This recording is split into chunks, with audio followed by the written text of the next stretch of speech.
Hi guys! Ngayon, magagawa tayo ng order ng customer namin, syempre, ng crema de fruta. Per tub, ang benta namin is 100 pesos. Itong crema de fruta namin is sariling version namin, pero masarap naman siya.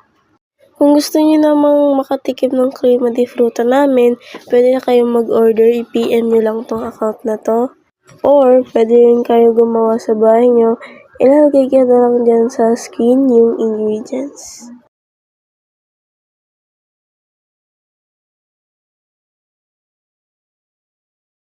Ayan, hiniwa-hiwa ko yung fruit cocktail para lumitliit yung mga chunks niya.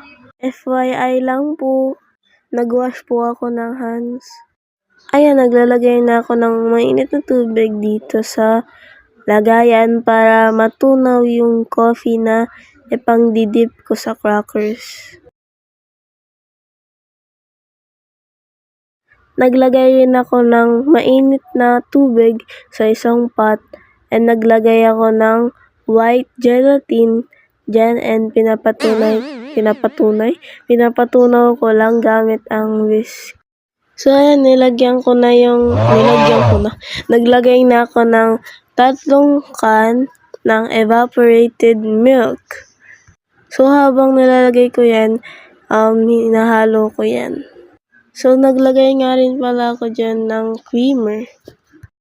And naglagay nga rin pala ako dyan ng cheese. And isinalang ko na pala yung cream part ng crema de fruta sa kalan. Yes. Alright. And habang nasa kalan, dapat walang tigil ang paghahalo mo dito para hindi siya mamuo-muo, ganun. Then, yun. Hinalo-halo ko lang siya hanggang maging malapot na siya. And tong time na to is medyo malapot na siya kaya nag-thumbs up na ako. So, nung malapot na siya, inahon ko na siya sa kahirapan.